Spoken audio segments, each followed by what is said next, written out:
গরমে কার কি অবস্থা জানি না, কিন্তু যারা মেকআপ পছন্দ করি আমরা তাদের অবস্থা খুবই নাজেহাল। কারণ এই গরমে অলমোস্ট সবারই এরকম ক্রিজ হয়ে যাচ্ছে।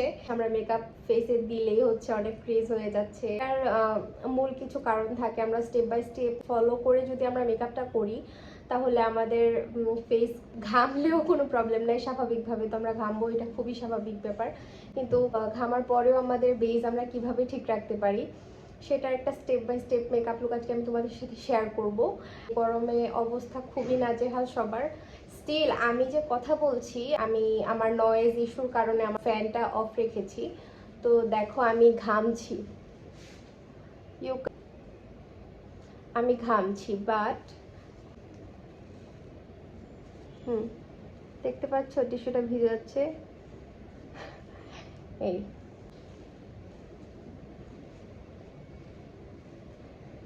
টিস্যু কিন্তু ভিজছে, কিন্তু আমার বেস কিন্তু সরছে না।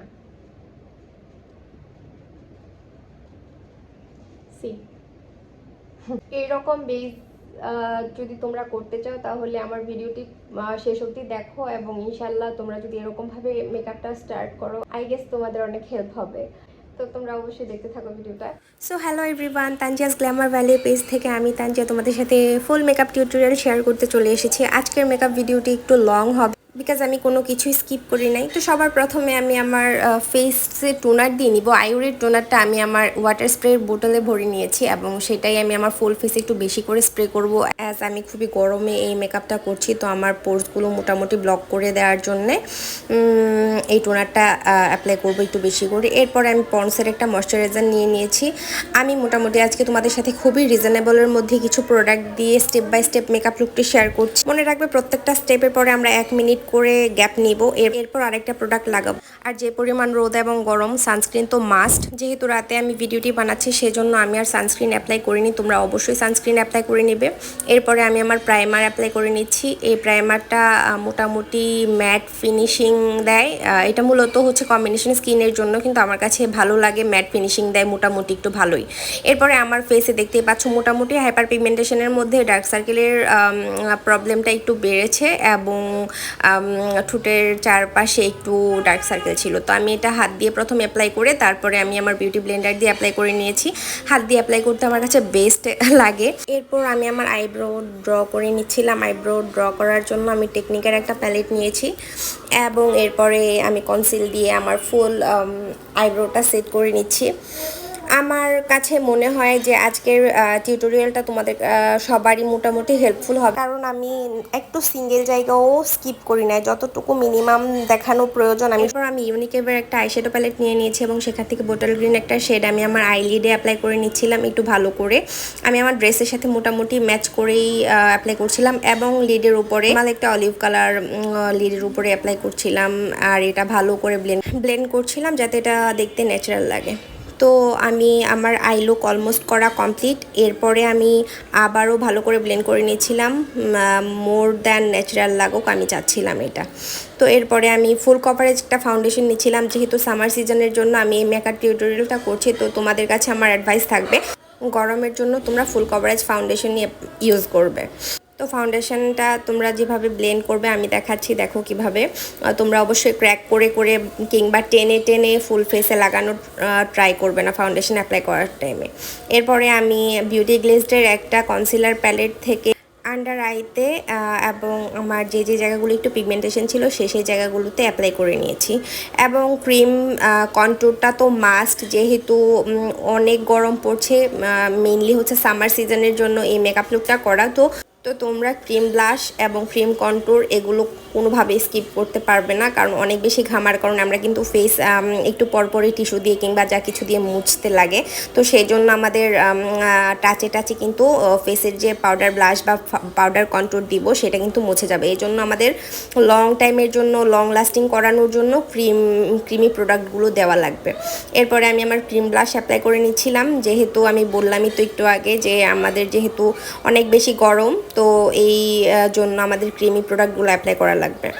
এরপরে আমি আমার পাউডার সেটের পালা চলে এসেছে। আমি সবসময় আমার আগের ভিডিওতেও বলি যে পাউডার অ্যাপ্লাইটা আমি খুবই গুরুত্ব দিয়ে করি, কেননা পাউডার অ্যাপ্লাইটা আমার কাছে মনে হয় যে মেকআপের মেইন একটা স্টেপ। তো দেখো আমি অনেক বেশি পরিমাণেই পাউডার অ্যাপ্লাই করেছি, আমার এটা ট্রান্সলুজেন্ট পাউডার ছিল, তো আমার ফেসে কোনো রকম হোয়াইট কাস্ট বা কিছু দেয়নি। তোমরা any kind of press powder apply করতে পারো তোমাদের ইচ্ছা। তো এরপরে আমি আমার আইলাইনার অ্যাপ্লাই করে নেব। আইলাইনার অ্যাপ্লাইয়ের ফুল টিউটোরিয়াল তোমরা দেখতে পাবে আমার চ্যানেলে, আলাদা করে আমি মেক করেছি। এরপরে এই তো আমার ল্যাশ লাগানো কমপ্লিট। আমার কাছে মনে হচ্ছিল কি জানি ইনকমপ্লিট লাগছে। এরপরে আমি আমার হোয়াইট কাজল নিয়ে নিলাম এবং হোয়াইট কাজলটা ছিল আই ম্যাজিকের। এটা মাশাআল্লাহ এত পিগমেন্টেড, আমার পার্সোনালি অনেক পছন্দ এবং চোখের লুকই পুরো পাল্টে দেয়। যাদের চোখ ছোট তারা অবশ্যই হোয়াইট কাজল এটা নিতে পারো, এটা খুবই হেল্পফুল হয় আমাদের আই লুক মোর অ্যাট্রাকটিভ করার জন্য। এই হোয়াইট কাজলের অবদানের শেষ নেই। তো এরপরে আমি আমার পাউডার কন্ট্রোল এবং পাউডার ব্লাশ দিয়ে রাখবো। মনে রাখবে গরমের সিজনে বা খুব গরমে কোনো অকেশনে তোমরা যদি এরকম করে সাজো, অবশ্যই ক্রিম কন্ট্রোল এবং ক্রিম ব্লাশটা অ্যাপ্লাই করতে ভুলো না। শুধু পাউডার ব্রাশ এবং পাউডার কন্ট্রোলে, পাউডার হাইলাইটারে এটা শুধু কভারেজ দেয় না, এটা একটা সময় পরে ফেড হয়ে যায়। তো এরপরে আমি আমার হাইলাইটার অ্যাপ্লাই করে নিচ্ছিলাম। হাইলাইটার ব্লাশ এবং হাইলাইটার সেম প্যালেট থেকে ছিল, রেভলিউশনের একটা প্যালেট। এটা আমার খুবই ফেভারিট একটা প্যালেট। এটার কালারগুলা, এটার পিগমেন্টসগুলো মোটামুটি খুবই পিগমেন্টেড, অনেক বেশি ভালো লাগে আমার অ্যাপ্লাই করতে। তো এরপরে আমি আমার সেটিং স্প্রে ইউজ করে নিচ্ছিলাম। সেটিং স্প্রে তো কোনোভাবে স্কিপ করা যাবে না, জানোই তোমরা। সেটিং স্প্রেটা তোমরা একবার বেজ কমপ্লিট হওয়ার পরেও অ্যাপ্লাই করে নিতে পারো যদি তোমাদের বেশি ক্রিজ হয়। তো এরপরে আমি আমার লিপস্টিক অ্যাপ্লাই করে নিচ্ছিলাম। লিপস্টিকের ক্ষেত্রে আমি অ্যাপ্লাই করেছি আই ম্যাজিকের এবং পিঙ্ক ফ্ল্যাশ, দুইটা মিলিয়ে।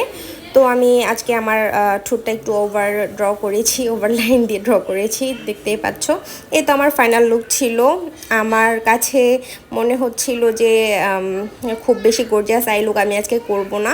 বেশি গর্জিয়াস আই লুক করলে গরমে যদি ফেড হয়ে যায় বা কিছু একটা, অবশ্য হবে না, কিন্তু তাও আমার কাছে এই গরমে এত গর্জিয়াস কিছু মানে ক্যারি করতে ভালো লাগে না আর কি। তো এই আমার ফাইনাল লুক ছিল। তোমাদের কার কাছে কেমন লাগছে অবশ্যই জানাতে ভুলো না। আমার পেজ থেকে দেখলে আমাকে ফলো করে দিও। So this was my final look. I am ready to go. তোমাদের কাছে কার কাছে ভিডিওটি কেমন লাগলো অবশ্যই জানাতে ভুলো না, কমেন্ট করে জানাতে ভুলো না। To subscribe my channel. সে পর্যন্ত সবাই ভালো থাকো, সুস্থ থাকো। আল্লাহ হাফেজ।